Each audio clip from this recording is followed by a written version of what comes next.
This is a nice picture I drew of Mr. Luffy, and thought it was appropriate because, in my opinion, we see some good progression from him as a character, from just being a headstrong dumbass to somebody who can compromise to win the situations. One Piece, Chapter 132, C.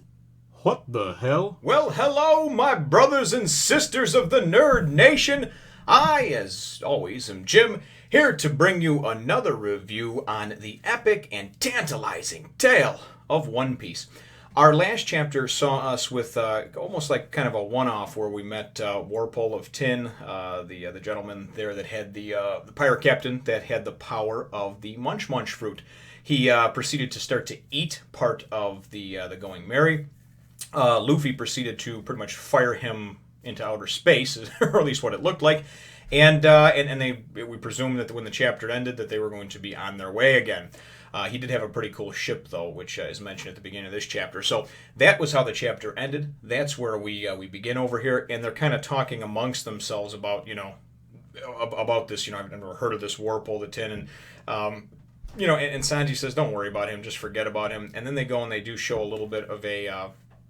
And Usopp's actually fixing the deck and everything, and then they show a little bit of a kind of I guess a flashback to when that happened, and basically the first and second mate or what have you, the jester looking guy and the other guy with like the afro, they were like, oh, he fired Captain Warple into outer space, and then they think about it and they're like, yeah, but if he lands in the sea, he's gonna drown, because of his devil fruit ability. So they're like, we gotta go get him. So they get back on their ship and take off, and they're going, remember us, remember this, So I'm sure at some point we'll wind up hearing about them again, maybe seeing them in a cover story and some kind of side story, or maybe even in some other type of fashion. So, but for right now, they're out of the way.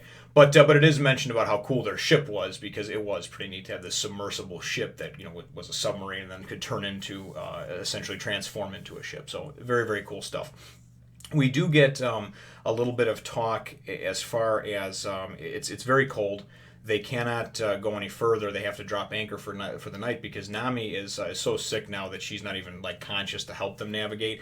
And the way everything is with the cyclones, just the turbulent weather and everything else, there's no way they can try to sail at night without Nami to navigate them. So they have to drop anchor. And at night it's freezing cold.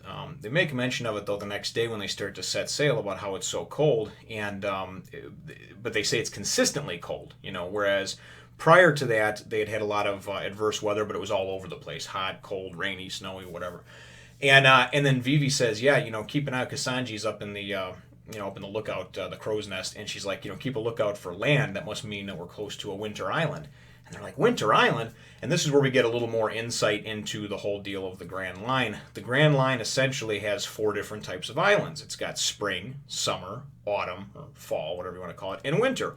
And each one of those islands has 4 seasons: a spring, a summer, an autumn, and a winter, combined with what the inherent quality of that island is. So essentially, when you sail the Grand Line, you could see as many as 16 seasons.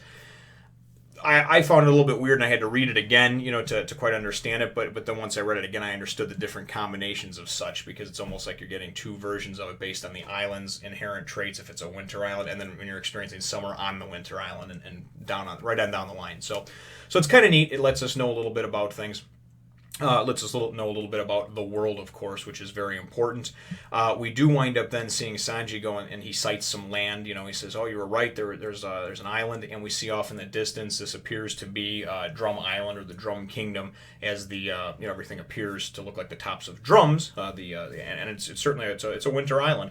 And as they're approaching, it's funny because Luffy's just like, "Snow! Look at all that snow!" And they're like, "God, it's freezing out," and Vivi makes some mention about how, it's 14 degrees out, the temperature at which polar bears start to hibernate, right? Because somebody asks Luffy, aren't you even cold? And then Luffy turns around, because he's just kind of sitting up on the headpiece mast of it, and he kind of turns around, right? He's got no coat or anything on, still in his shorts and his sandals, his flip-flops. And he's like, oh yeah, it's cold. And they're like, you just figured that out now? What the hell is with this guy?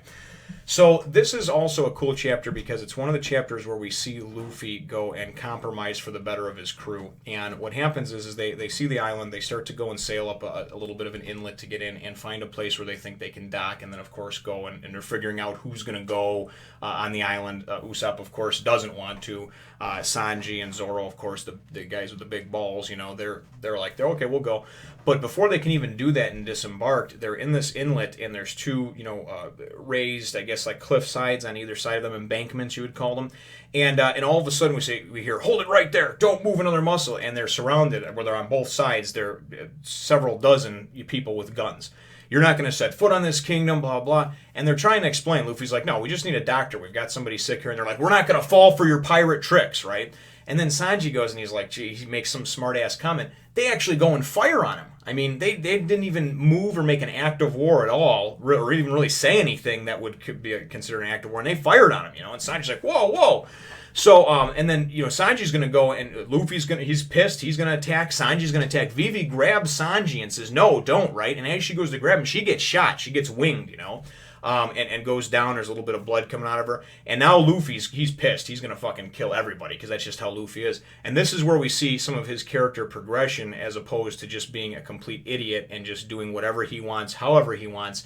He winds up at this point making a compromise because Vivi goes and she basically, she's down on her hands and knees now because she got shot. And she's like, listen, please, if you won't, we won't even set foot on your island. We'll sit on the ship. Please bring a doctor to us. We have somebody who's very sick, right? And then she goes and tells Luffy, she's like, seriously, you got to stop being, you're the world's worst captain. You have got to stop trying to solve everything just with like blunt force, There is a certain time where you need to use finesse, is what she's trying to tell him. And she goes, you've got to humble yourself at this point, and you got to ask for help. You're not going to win doing what you normally do, right? Especially because we didn't mean these people any harm, and we are pirates, so, naturally they're going to think that we want to come and pillage and plunder and steal, right?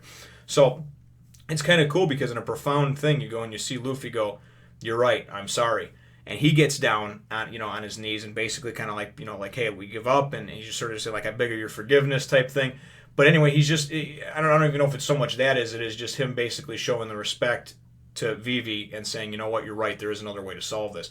And Vivi even says, she goes, it's not going to do us any good, even if you wind up defeating all these people, if Nami winds up dying, right? What if one of these people hears the doctor and you wind up killing everybody, So I get where she's coming from, and it also shows us Luffy's progression as a character, because Luffy does ultimately, say, hey, listen, please, could you just, our friend is sick, So they wind up saying towards the end of the chapter over there, and this is about where the chapter wraps up, they say, one of the guys, maybe the head person, I don't know, we haven't been introduced to anybody in particular yet, they say, you know what, that's fine, you can come ashore, we'll take you to the doctor. And then Vivi's like, see, look what you can get with just a little bit of kindness and not just being so brash and abrupt and trying to kill everything or hit everything that's in your way. And then Luffy's like, oh, okay, great. And he's still excited, of course, about the Snow Island. He wants to play and make snow angels and snowmen and all that stuff, I'm sure. But the chapter winds up ending up shortly after that. They the person that tells them to come, he says, but I'm going to warn you, there's only one doctor in the whole kingdom or the whole land, right? And she's a witch doctor. So then that's just kind of the end, just leave you hanging. So all in all, definitely a fun chapter, and I think, and maybe I look too much into stuff, but I don't think so with certain things like character traits and character development and building. What do you think about what Luffy did? That was the first time that we've ever really seen him kind of back down and give in and really listen to somebody else. I mean, he sort of has to some extent in the past, but not really like this. I mean, one of his crewmates got shot, right, is because he considers Vivi now under his protection, or one of his crewmates, and even though she said she was just winged, he was ready to go and just go toe-to-toe with and kill everybody, right? But what do you think of the fact that he gave in? Some people would say, I think back to the first chapter, to when, all the way back to the first chapter, to when Shanks did not go and let Huguma intimidate him, and even when he went and got slapped and the bottle got broken over his head and everything else, he did not attack him back because it wasn't worth it, to make that fight right then. That guy was looking for a fight. Why give it to him, right? So it's the same type of thing here. These people were scared, but they're looking to pick a fight. They were looking for any reason to shoot them. Don't give them a reason, right?